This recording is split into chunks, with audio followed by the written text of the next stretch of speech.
Dios le bendiga y bienvenidos a Lower Deer Creek. God bless you and welcome to Lower Deer Creek this morning. We are excited to share with you what happened in Costa Rica a few weeks ago. So the juniors and seniors had an opportunity in MYF to go to Costa Rica for a short-term missions project or trip, and it was an awesome trip. I think everyone that went could say that. And I'm going to talk a little bit about what went into the trip and how it came about, and kind of what organization we went through and how that looks. And then Avery's going to kind of talk about how our week looked, and then each one of the kids that went is going to share a little bit about each thing that we did. So we would do,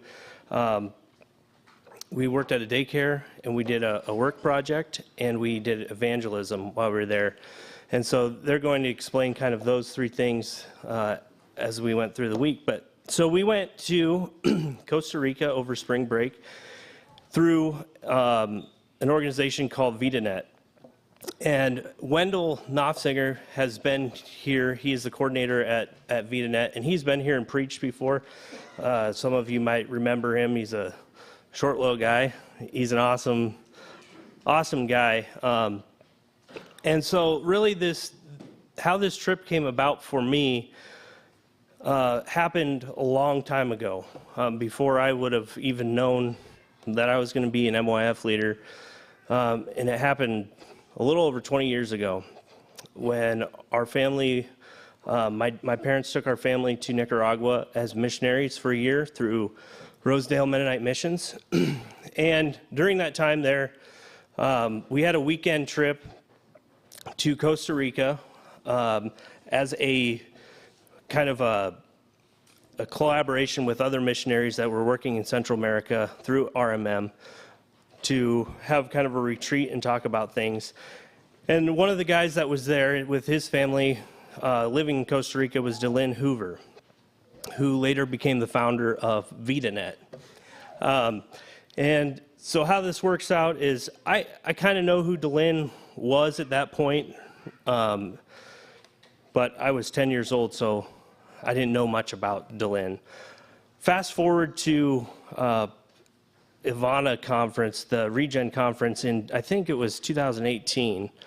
I went, and a guy opens the door for me as I'm walking in the doors at Ivana, and we all have name tags, and he said, Schrock.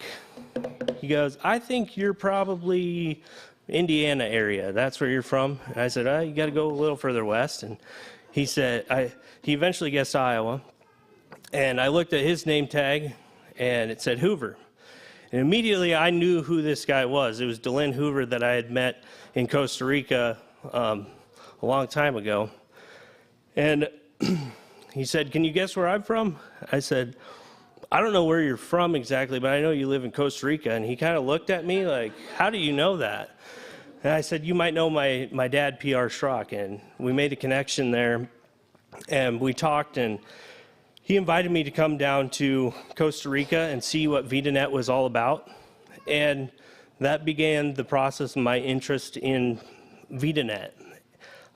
So I went down in 2019 with my dad, and we worked at VidaNet for a week and kind of saw what was going on there. And so to explain what VidaNet is, so that's the broad umbrella of their mission organization. They have different mission organizations within that. So I'm just going to touch on the one that we were involved in and the one that it replicates. So Vida 220 is a program that they have for high school, for college-age students. So it's usually from the ranges of 18 to 25-year-olds will go as a gap year or whatever, but it's a 10-month program that it helps them develop discipleship skills. And the reason it's called Vida 2:20 is because it comes from Galatians 2:20. And that reads, I have been crucified with Christ, and I no longer live, but Christ lives in me. The life I live in the body, I live by faith in the Son of God, who loved me and gave himself for me, and I do not set aside the grace of God. For if righteousness could be gained through the law, Christ died for nothing. And they really live by those words. I think everyone that went on the trip could say that the people at VidaNet believe those words wholeheartedly.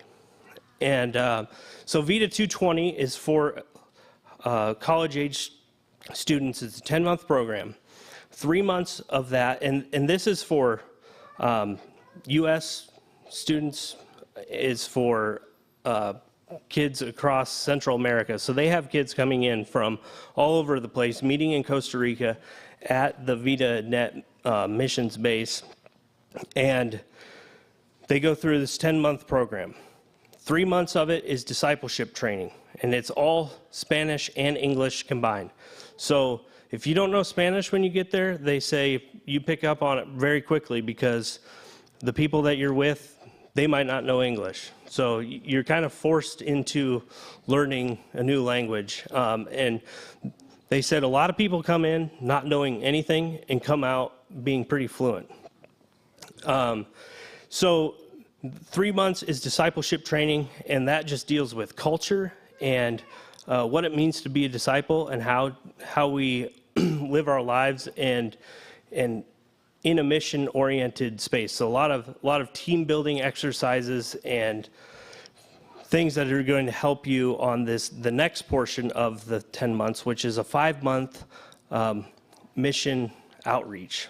And so they ship these kids off, these 18 to 25-year-olds, in groups of 4 or 5 into an area all over Central America, and they live there for 5 months in that community, helping in schools or various things that they do, and they're connected with the church. But while they're there, they are doing discipleship with everyone in that community. And there are a lot of things that arise that are tough, and I think everyone that was in Vida 2:20 that explained it to us said that it's not something that you can really explain. It's just something that you have to do. It's something how you see God work through the lives of the people that you are interacting with day by day, and you're just so focused on the gospel message and letting others know and being convicted by that. And so after that 5 months of outreach is done, they come back to the Vida missions base, and these 18 to 25-year-olds now for the rest of their 2 months is leading teams like we went on. So they have 10-day trips that high school students from the U.S. come down, and they lead a mission outreach. So how Vida 2:20 and Vida Missions, which our youth went on, are connected is the Vida 2:20 students, the college-age students, after they get done with their program, they are now leading our students in the outreach that is a mini version of what they just went through. So there's 3 days of discipleship, then there's outreach portion, and then usually they have a fun day at the end that we got to participate in. Ours was a little different just because we were there over spring break, so ours was shortened a little bit. We only had one training day. But to go back to how this trip came about then, so Delynn, who I had met a long time ago and made a connection with and went down in 2019 to see what VidaNet was all about. He passed away suddenly, and Wendell Knopfsinger stepped into his role. And so I didn't know Wendell as well as I knew Delin, but right away I could tell that Wendell was leaving off with the same heart that Delin had for VidaNet and what it means to young people to become disciples of Christ and to keep growing leaders of the church. And that's really what this is about. And that's where their heart is at.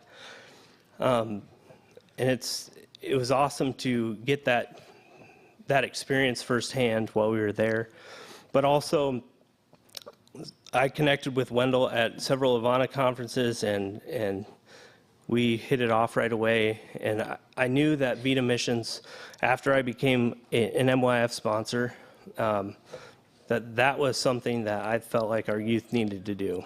And it was just awesome to see how God started a story 20 years ago, and it came to fruition with these kids, these young adults, this week in Costa Rica. And it was an awesome trip. I had a great time.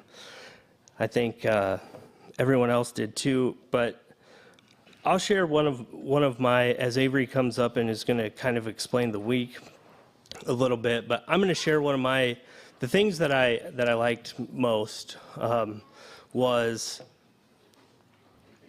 in the morning we had devotions. And in that devotion time, we had time to prepare our testimonies. And then each person would share their testimony a couple at a time each morning that we were there. And it was really impactful to me to see everyone open up to each other and be vulnerable with the things that we struggle with and be able to trust one another with those things and to pray for each other and build each other up and keep each other accountable and how we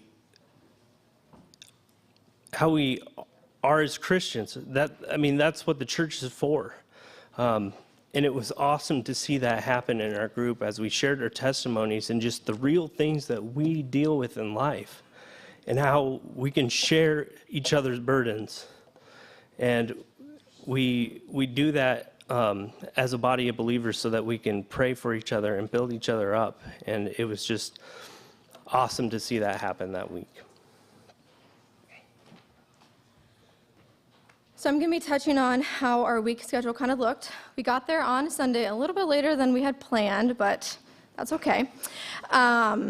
We then had one full day of training, which in this day of training, like Marshall talked about, they explain the differences of the culture, of how our culture is very different than the Central American culture, and kind of would prepare us for how our week would look.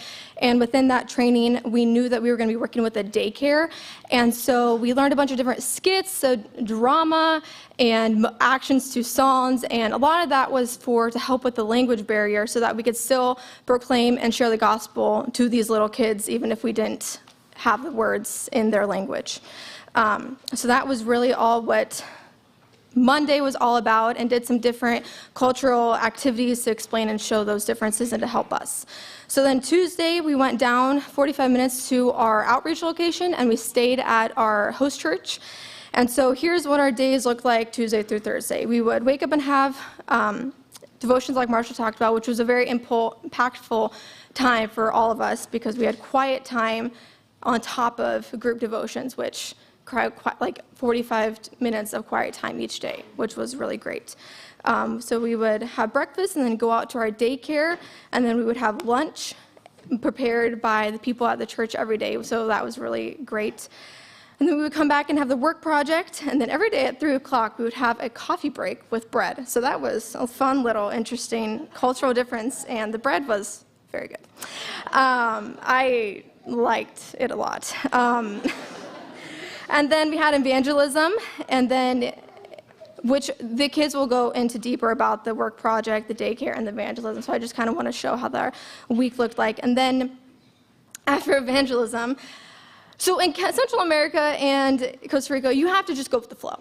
things are not always as planned, things don't happen like they're supposed to, and so you just gotta be okay to go with the flow. Well, that in our case was showers. We were supposed to shower at the church. There was 2 showers there, but they ended up both leaking, and so we could not shower at the church. And so that obviously was not planned, and so every day it's like, okay, how are we gonna shower? And where are we gonna shower? And so we almost had to plan for about an hour every day of, okay, how is this gonna look like? And so the people at the church were very gracious in the congregation and the pastors, and so we would break up into like 3 groups and go to 3 people's houses or 2 people's houses and go and shower every day, which was very nice. Some was walking distance and some we had to travel, so we had to be accommodating to that in our schedule, but that was very nice of them to let us shower in their homes.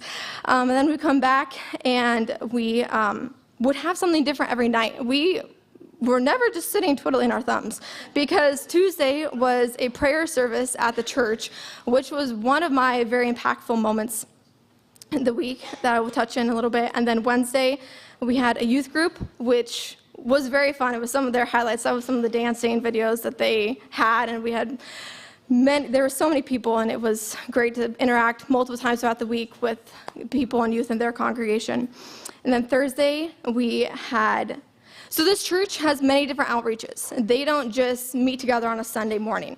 Their pastor is very passionate about getting people in the doors rather than just on Sunday mornings. They're about to have like a basketball weight room outreach. They have a dance class outreach that they have every Thursday, and that's what we partook in on Thursday. Their dance class wanted to teach us the dances, which stretched us in our comfort zone a little bit. But then after the dance, it was a hip-hop dance class too, so that was a little, stretched us. And then we went to host families. So that was really great to experience. We were broken up into 4 different groups and went into their homes, and it was just, that was some of the kids' great impact as well. And then Friday, we ended with a party for the kids and the adults, and also like a closing of being at the church and everything. And then Saturday, we ended with a fun day of whitewater rafting. But 2 ways that I saw God that were very impactful was, first, I saw God every day within our group. God was working so much in our group and within the different aspects of sharing their testimony and conversations that were had, whether within our group or within the Costa Ricans, within the Spanish barrier and everything as well. And I know so many people were praying for us the entire time, and it was just, we were just so thankful for that. These prayers were answered in so many different ways throughout the week.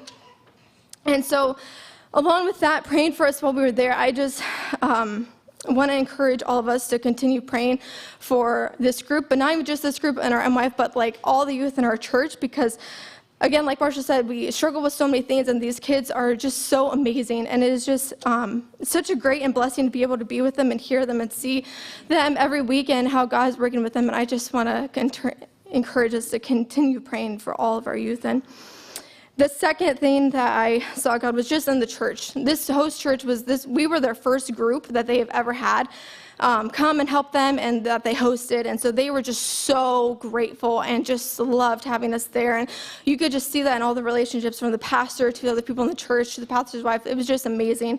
And yeah, so they were really great. So the daycare kids, you want to come up and share?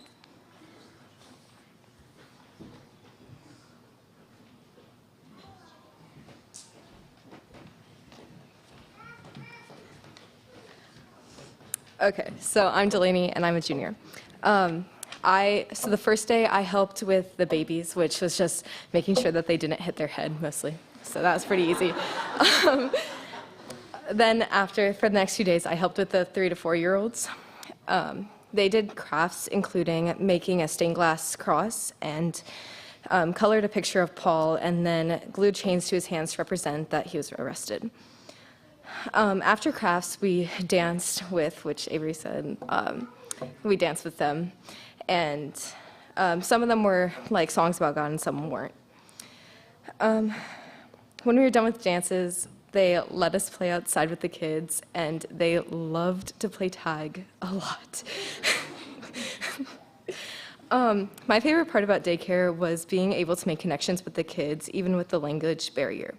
This really tested my patience also, with not being able to get across what I needed and them not understanding what I was saying. Overall, the staff was very thankful for our service for the 3 mornings and told us that we could come back anytime, and this is just one example of how much hospitality people showed us. People opened their homes for us to shower and eat in, and fellowship with others.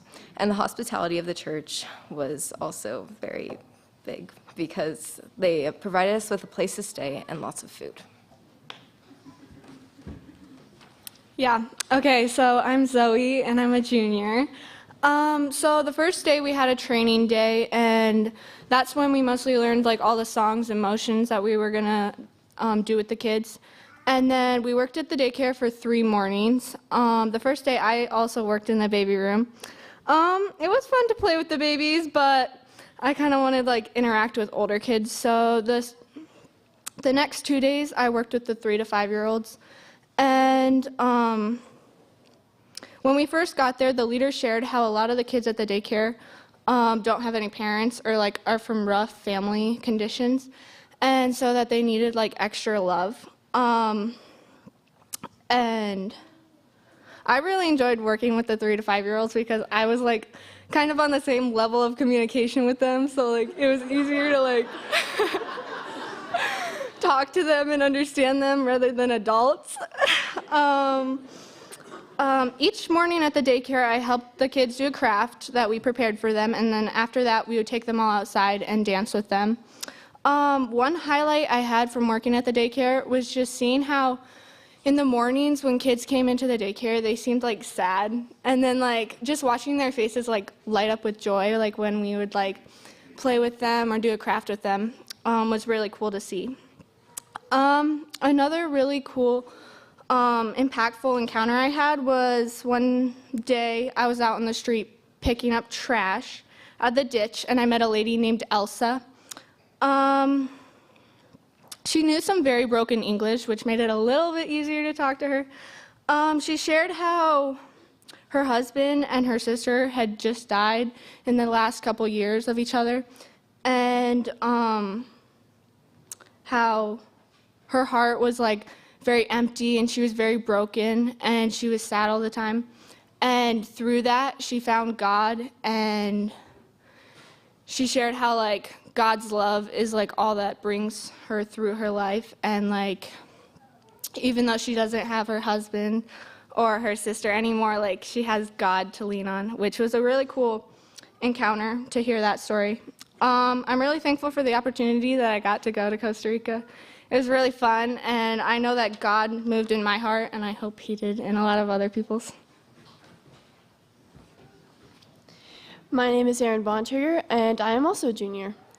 So the first day at the daycare, I was with the toddlers, which was kind of crazy because there was like 12 of them in this tiny room, and there was like 3 of us adults in there, and it was tight.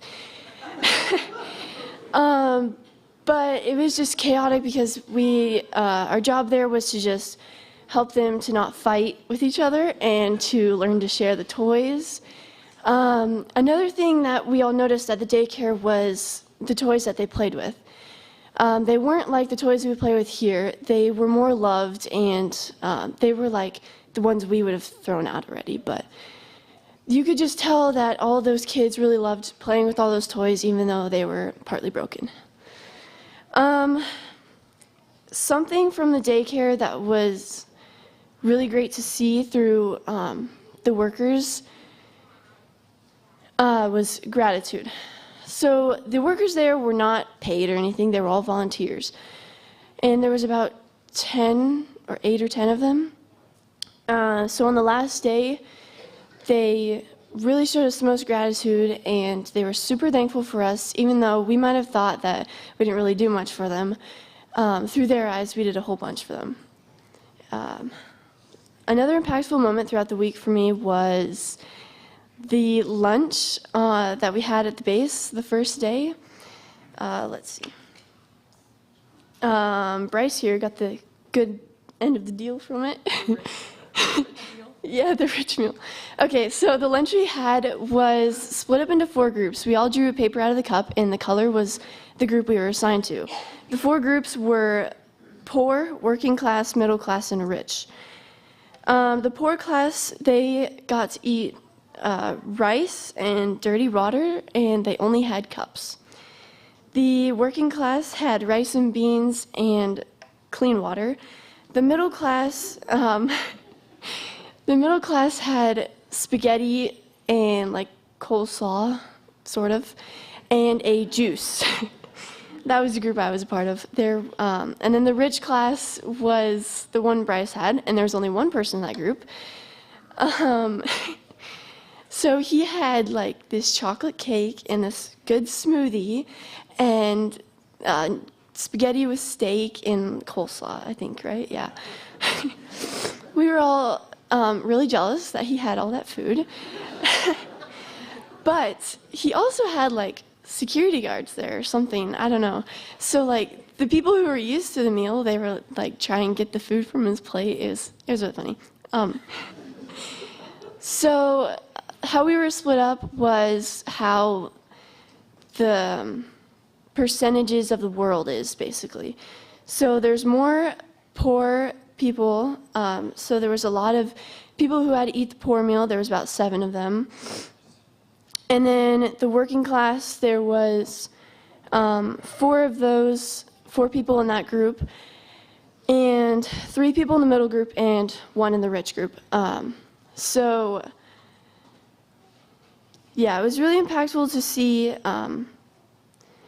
that, and it opened our eyes to see how much we have compared to how much others don't.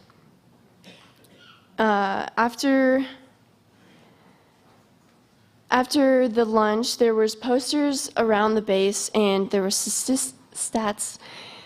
I'm not gonna try to say the word. There was stats on like the percentages of poor compared to wealthy people. Yeah. So next, I'm going to talk about the host families. Avery mentioned a little bit about them on, I think it was Thursday night or Friday night. I don't know what night. It was probably Thursday night. We got split up into 4 groups, and we each went to a family from the church, and they provided food for us, and we talked with them and just had a bunch of conversations with them.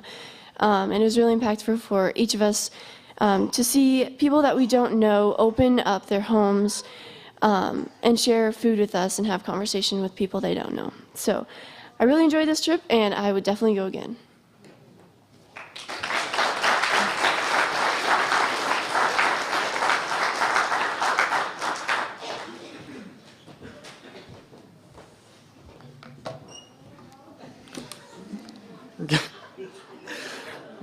So, I know what you guys are probably thinking right now, like they really trusted Jackson and Bryce to talk about this whole thing, but so we're going to be talking about the work projects that we did for about 2 to 3 hours each day. So the one I'm going to be talking about was mixing concrete. We pretty much had one main work project, and that was mixing concrete next to the church that they would use to make a gym to raise money for their church. So we would go to a big rock pile, and we'd scoop out piles of rock into a wheelbarrow, wheel it over, dump it out, do that about 4 more times, go over to a sand pile, do the same thing, and then we'd get some water and some concrete mix and mix it all up with shovels. And let me tell you, Marshall, he is a human concrete mixer. I don't think I've ever seen someone be able to wring out a hat after they were done mixing concrete before. But we had a good time. I mean, it was a lot of hard work, but it was great. But after we started to mix the concrete, we realized that we were going to need a lot of water, and the church didn't have any water or like spigots outside of the church. So we looked around, and a man actually across the street from us offered us his hose. So that was great. We used his hose every single day from then on. And then as we were working, every single day, more people would just show up, and they'd see what we were doing, and they just offer to help us. So every day we'd get new people that would walk up and would just ask us like if they could help, or they just want to volunteer. And sometimes people would even just, maybe they wouldn't want to actually do the work, but they'd like to tell us what we could do better. And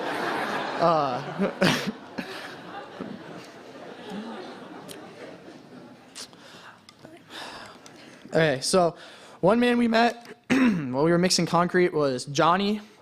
Johnny was a part of the first ever Vita 220 program.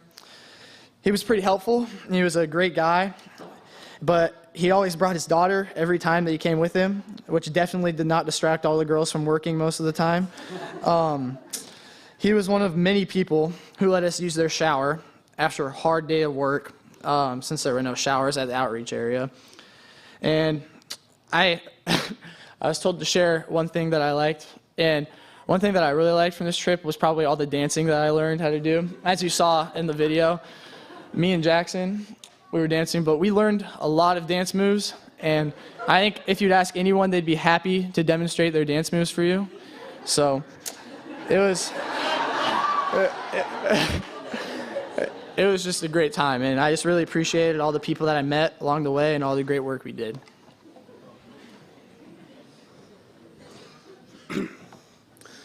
Hola, ¿cómo estás? Hey, how we doing? My name is Jackson Miller. So I also helped with the work project, and on the last day of outreach, I helped smooth out the concrete to kind of finish up the pad that we put in. It went smoothly, and the finished product looked very great. And I also helped put some extra concrete in a corner, like on the driveway behind the church. And the girls also helped with the work project too by cleaning up the ditches and getting distracted by Johnny's daughter. They also helped mix concrete one day, which was really helpful. And like Bryce said, it was great to see the people in the area helping out. And, you know, like the neighbor offering the water for us to mix the concrete. It was a great experience to be able to help out the church and the community. And I feel like we touched people in the community in a very positive way. One of my favorite experiences was on Wednesday night. We went to a youth group at someone's house who went to the church. He was very welcoming. We had nachos, and they taught us dances, and we had a lot of fun, played a couple games. I feel like that night really impacted me because I met some amazing people. And this whole trip was very eye-opening and fun because we got to meet new people, learn about new cultures, and impact the community and have lots of fun while doing service.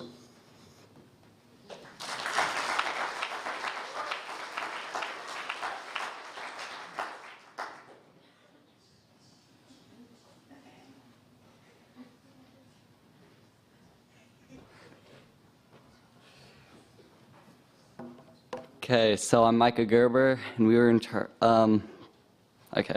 evangelism. We went and,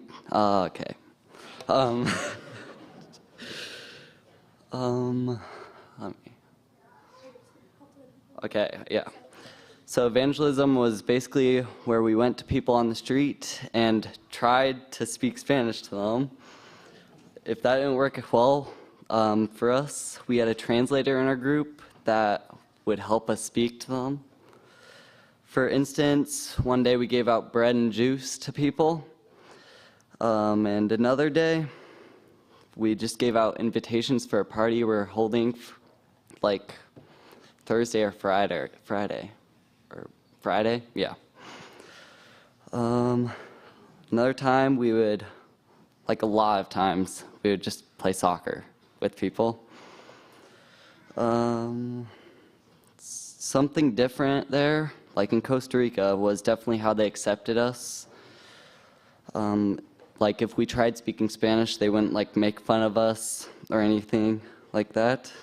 And sometimes they would help us through that. Something impactful was definitely the pastor of the church we were like helping. He gave me free clothes. And no. He loved saying, "See." Yeah.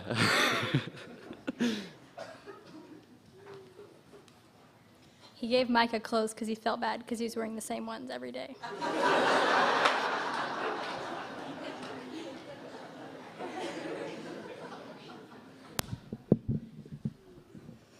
Okay, hi, I'm Kenzie. I'm a junior, and I went with the group to Costa Rica. I wanted to go first, but they told me we had to save the best for last, so here I am. First of all, it's a miracle we even made it there. Al and PR were driving us to O'Hare when Marshall got a notification saying that our flight out of Chicago was delayed. Fun. This meant that we were going to miss our connecting flight out of Orlando. Eventually, after another delay, we got on our first flight, and that was a pretty smooth flight for everybody, other than one person from the group who threw up in their water bottle. Safe to say things were a little more dicey for him. J-Mill.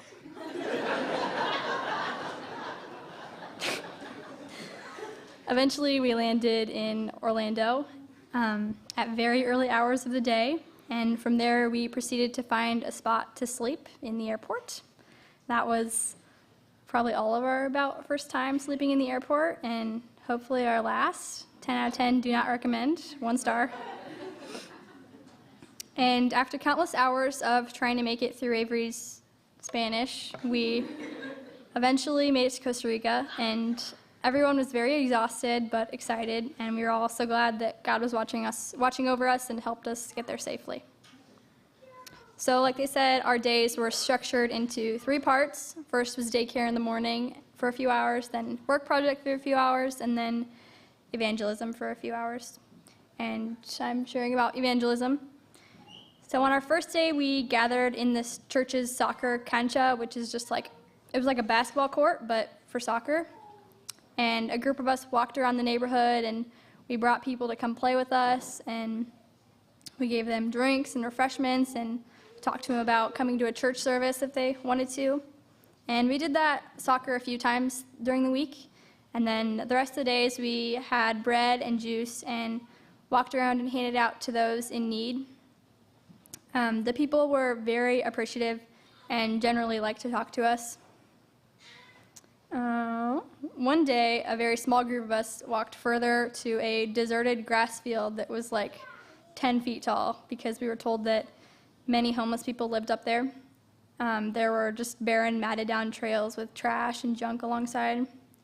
And then eventually we made it to a little tin hut, and we called out for a while asking if anybody was there, and eventually a woman stood up and responded, and we tried to offer her food, and she just didn't want it. We were all a little stunned considering the condition she was in. She clearly had nothing, but she claimed she'd already eaten today and that she didn't need it. And we left her with some anyways and headed off. And it was kind of crazy because we experienced that a few times during the week. Like, even though people were so in need, they just didn't want to take our food because they felt that they were better off than a lot of other people that were there. So they wanted us to save it for somebody else. It was very humbling seeing the difference in priorities of the Costa Rican people. They're not so much worried about what TV subscriptions they have or who like their posts or how expensive their clothes are. They're wondering if the water or electricity is going to work tomorrow, and if it isn't going to work, that's completely normal there. They're wondering if they need to sell some clothes to make sure they're fed. They're just not as consumed by such things of the world. And it showed all of us just how grateful we need to be for everything that we have and how blessed our lives are. Another way us girls were impacted, mainly, was that Johnny, one of the guys from the church, brought his daughter, April, along. April was a fiery little 5-year-old, and she was dishing us girls some sass, and we were handing it right back, jokingly, most of the time. She was one of our first opportunities to put our Spanish to the test, and boy, did she test us. When we were working, she made sure that we were on task, and if we weren't, she yelled at us. But when we worked good, she rewarded us by giving us rocks. She allowed us to get more comfortable with our Spanish, and then we felt better speaking Spanish with other people in the community. We formed such a connection with her throughout the week, and she was so much fun to be around. She gave us lots of eye rolls and forehead smacks when we didn't understand her, but ultimately lots of hugs. I think all of us girls literally love her so much, and it was an incredible experience getting to meet her.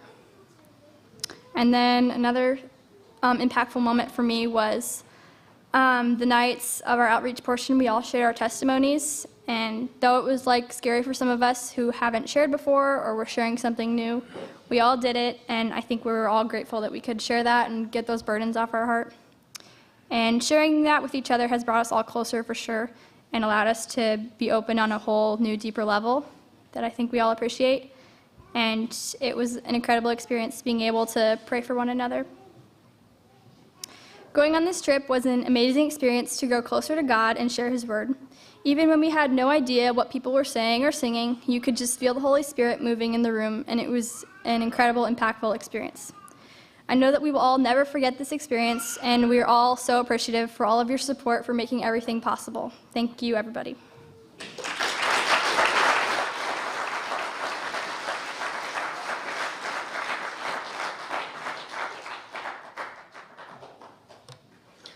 Thanks, guys, for sharing. I thought you did a great job of summing up what our trip was like, and the dancing. I tell you what, I haven't danced. I danced more that week than I have in a decade.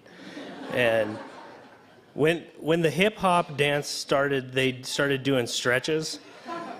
And as the kids would say, I knew I was cooked when they started stretching. I was not going to be keeping up with them. I did my best, but I'm not going to show you the stretches. They thought it was really funny, me stretching,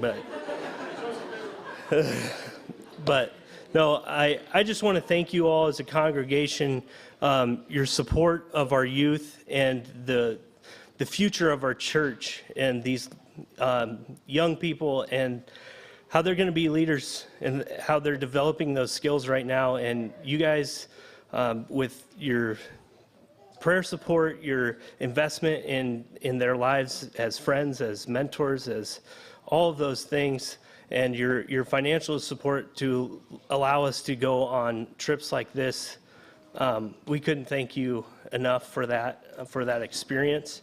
And we're just so grateful to have a church body that loves our young people and wants to see them grow and succeed. So thank you all so much.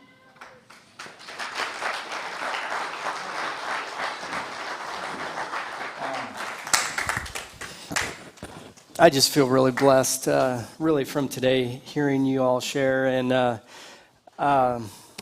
so thankful for this man here, his bride, and what they're doing to continue to point these young men, young ladies towards Jesus and to model what it looks like to be a disciple of Christ. And so we can't thank Marshall and the ministry that he's continuing to do here at Lower Deer Creek. And I think he just needs a round of applause for all that.